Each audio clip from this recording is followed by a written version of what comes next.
Hello everyone, Chef Jitsu here. Welcome to or back to my channel, whichever the case may be. Bringing you another session of I Play War Thunder. Today I'm starting a brand new series of videos uh, called First Impressions. It's going to be me buying a new plane, taking it out for a few runs, and then giving you my thoughts on the plane. And in doing so, it has made me kind of go online and start researching different planes and trying to be a little more technical about my approach, since this is really a pretty technical game.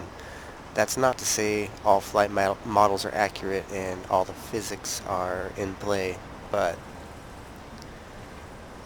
this game is quite accurate. We're going to start with the La-5 here, which is a Tier 7 Russian plane. This is pure energy fighter. This is a dogfighter. If you like to dogfight, this might be a plane you want to take a look at. Having this smaller propeller means that it's not going to perform as well at high altitudes. That's not to say you don't need to climb at the beginning of a battle. Altitude is always advantage. You always want to be above your target if at all possible. So remember that. And this is not a great climber, so if you can talk people into taking the long route with you, it would be in your best interest to do so and meet better climbers at altitude. That's to say, right when you take off, hang a left, hang a right, skirt along the side of the map. When you reach around, I want to say about 5,000 to 6,000 meters, then you want to start heading towards the enemy. Yeah, that's where you want to meet them. Again, your optimal altitude for best performance in this plane is around 3,000 meters, so you're not going to be able to do your best at that altitude, but other players will know you're serious. They'll know you know more about flight. Hopefully you'll be able to force them down to the altitude where you're optimal. It does feature a radial engine, which offers you WEP, which is War Emergency Power, so you'll have that extra boost when you need it. One of the great things about this is its devastating firepower. It has two 20mm cannons and no machine guns. Your ammo is a bit limited.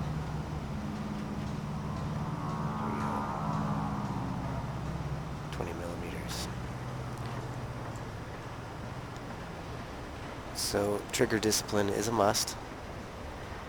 But you know, if you keep it to 3-4 round bursts,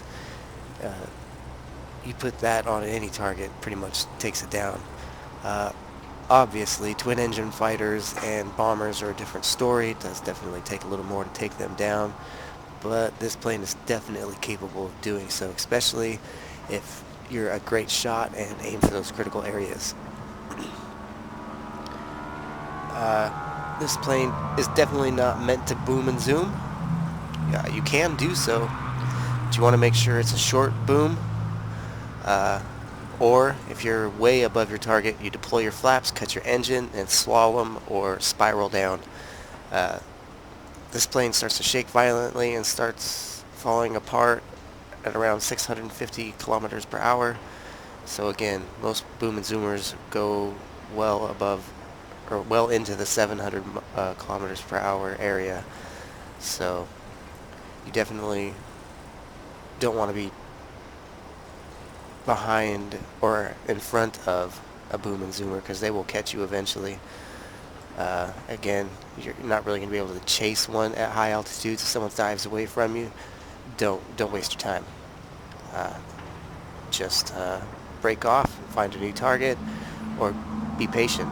Wait for them to come to you and make a mistake. Use that time to climb, gain more altitude. Alright, well, that's about all I know as far as the technical issues of this plane, other than it was inspired by the Lag series. It's basically the same airframe. They've just tweaked it as far as armament and, of course, this radial engine. So that's that. If you're looking for really technical guides, I would definitely send you to Ram JB or Bismarck 70s channels. They are awesome. They really know what they're talking about. They know their stuff. Alright, so that's that. Let's hop into some footage here and see what I was able to do with this bad boy. We climbed to about 3,500 meters, and that's really optimum range for this. And we have 2 Wellingtons dropping in on our base. So as you can see, I'm playing with the throttle and trying to cut the corner on Kebab here.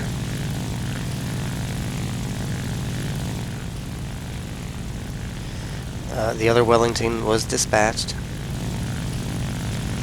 This guy, I believe, drops his payload, takes out our base. Did not lead my target enough. This thing's a decent turner. It's not really a turn fighter, but it can outturn definitely a bomber. As you see, I've got a short dive going, not very steep, more of a shallow dive, and I'm gaining speed. Notice the AI is going down in flames, so I'm not going to worry about him.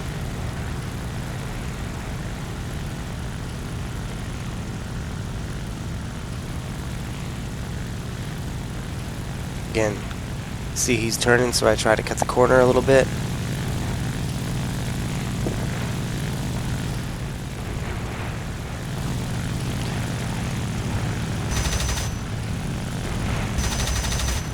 Get a few test shots.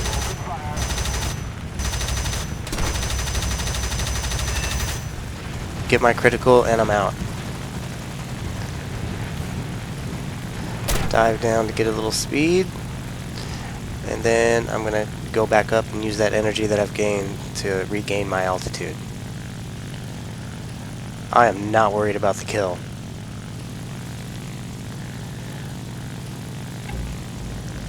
And it's at this moment when I notice we've got this BF-109 in hot pursuit. There I go, I get the assist, and that's plenty enough for me. But we've both kind of put ourselves in a bad position. We're at a fairly low altitude, and we're going against a 109 here, which, his mistake, missed his dive, and resumes to keep. Got some hits on him. He refuses to climb. Right now, if I was a BF-109 pilot, I would do what he's doing. I'd dive, and then go into a shallow climb and get the hell out of there. That thing can outclimb us La-5s, no problem. But he thinks he's in a dogfight.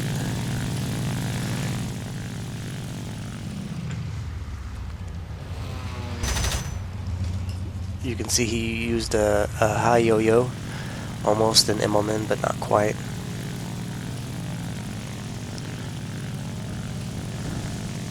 So I'm just going to roll and keep my eye on him.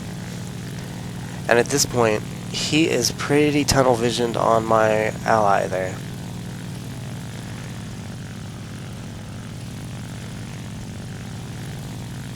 Using that shallow dive in my wep to regain a little more speed, a little more energy. Very shallow climb. I don't want to climb too steep. I need to retain as much energy as I can.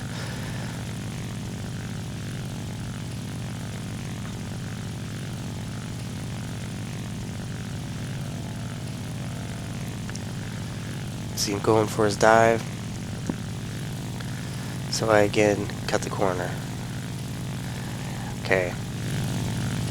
At this time, I've made the same mistake he has. I'm tunnel vision on him. I've set myself up. He goes up for this high, steep climb. Rolls back down. Again, just focused on this guy's 6. I'm focused on his 6, he's focused on my ally's 6. We've both become tunnel visioned and both set ourselves up for disaster.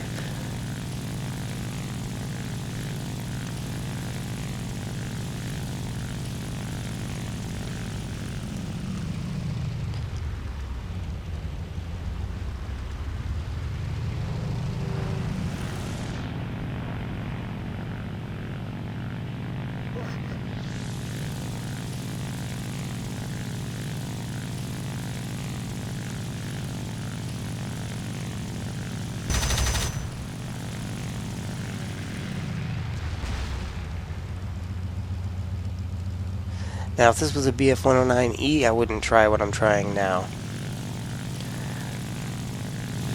I know I can outturn him. Now, I did notice that guy, especially after he hit me. And that's when I know I'm doomed. But I am determined I'm going to take this guy with me. Got one hit.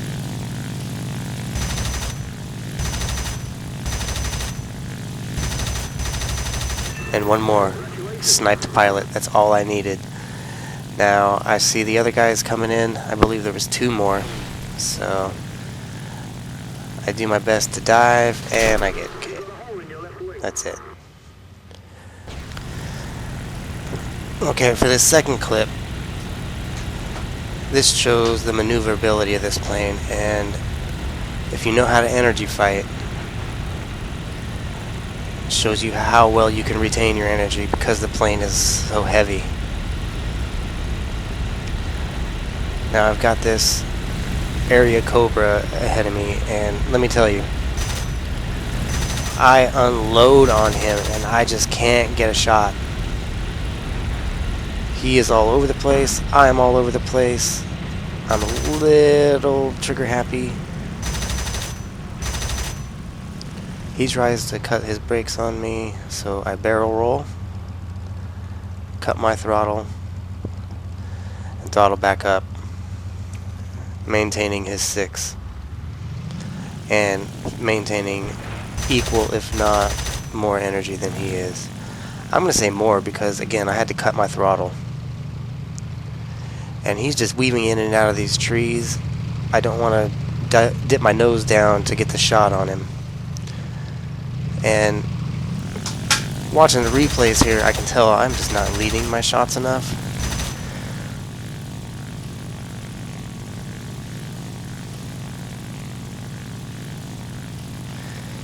And again, he plays it pretty smart. He's staying low enough that I can't get a really good beat on him, and he's maneuvering through these valleys.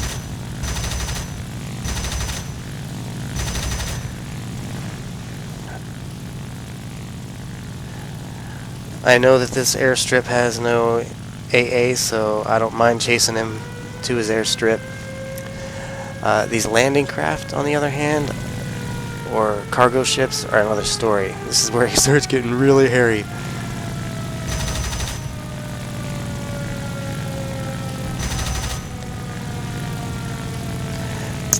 At this point, I know from watching the death messages or damage reports and on the bottom right there, and earlier looking at the match at my tab screen, that here I go. He tries to cut too sharp, so I climb, gain altitude, and do a slight drop on him. I maintain that 6. Again, just totally misfiring.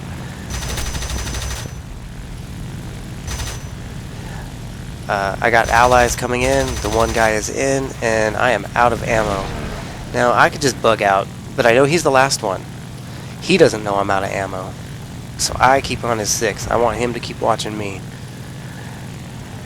And the other day, someone did this to me, and it worked. So I was going to see if I could get it to work with him. At this point, this is an energy fight and a test of skill. He's staying within range or close range to those ships so that One of them will hopefully take us down. Well played on his part. But if I can't shoot him down, and they can't shoot him down, I'm going to make him think I'm trying to ram him and force him down.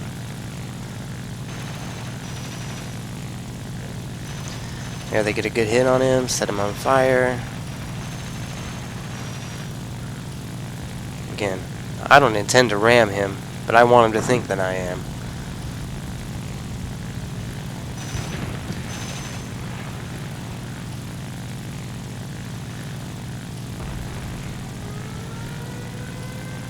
There we go, we forced him down. I could have bugged out, but I wouldn't have had enough time to go rearm and join that fight.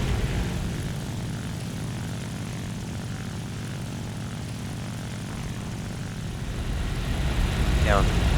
There was some pretty high BF-109s. I did meet them at altitude, but again, it's not my optimum altitude up there above 3,000, and I was forced down.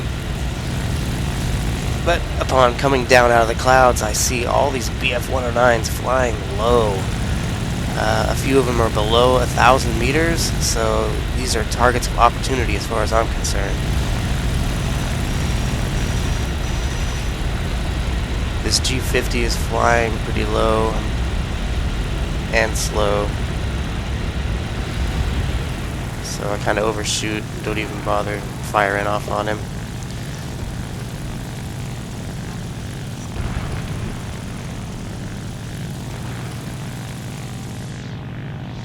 Gonna try and reset an approach here.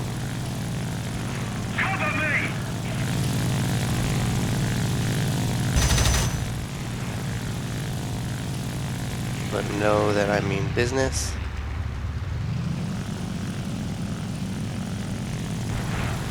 And again, here comes another BF-109, and he's smoking.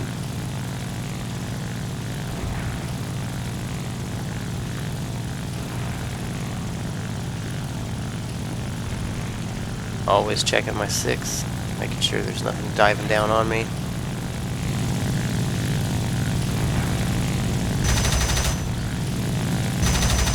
Normally I wouldn't try and shoot from that far away, but I see he's just flying in a straight line. He breaks off. I'm not going to pursue. I'm pretty sure he's out of the fight for the minute. He's just thinking about survival. He's not really trying to stay and fight anyone. Though he does try to get my 6, it looks like.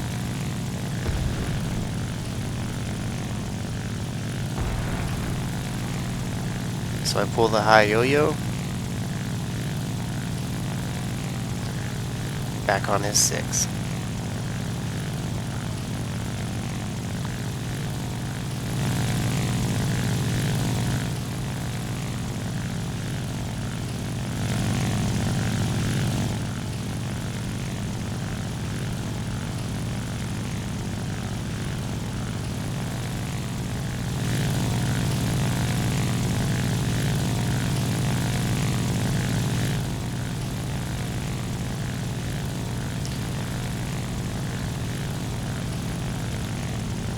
Again, those BF-109s are energy fighters, especially the EMEO there, the BF-109E, but they're not at their optimal altitude. They're meant to really be at higher altitudes. They have pretty large propellers. Put a couple more hits on him.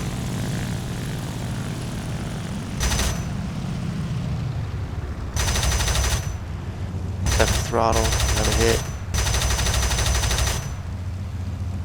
Couple more hits.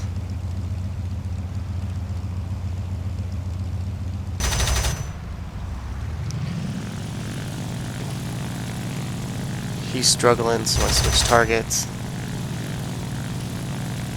And this is where you see the devastating firepower.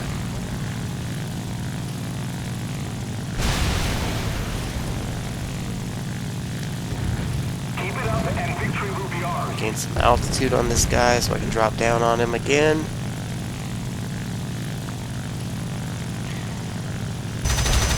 And he crashes. Not too sure why I did not get the kill right there, but whatever. That's 2 enemies down, 2 enemies out of the fight. This match actually ends up going on for quite some time. I end up running out of fuel. So, but that was a good example of the firepower, the speed, and showing you how optimal and how well this plane performs at lower altitudes. Alright, so my impressions of this plane, I like it. I like it a lot. I have realized I have a thing or two to learn about really, truly energy fighting. I'm pretty much a fan of boom and zoom, which is kind of how I've been playing BF-109. It lacks some punch, so I've been having some problem getting some kills, but I get a lot of assists, which is good for me. This game really rewards you on a win. It doesn't reward you on kills. You can get all the kills you want. If your team loses and your plane goes down, then you have to pay the repair costs, and you don't get those big victory bonuses. So for me, it's all about trying to stay alive, getting my plane home in one piece, and you know, helping my team secure the win. Doesn't mean that I have to go out there and get 5 kills every time. I mean, it's not to say I don't try to get a kill. Kill's not very nice, but the game is played differently than a lot of other games. But yeah, back to the point. I really do enjoy this plane. I like it a lot. It's fast at low altitudes. It retains its energy pretty well. And it's fairly maneuverable, especially when you deploy your combat flaps. It's not a turn fighter, but you can out-turn a lot of other energy fighters. So that's that. And I hope you all enjoy this new series. Always leave your questions, thoughts, and comments below. Everything you say can only help me grow. I hope to catch you all on the next one.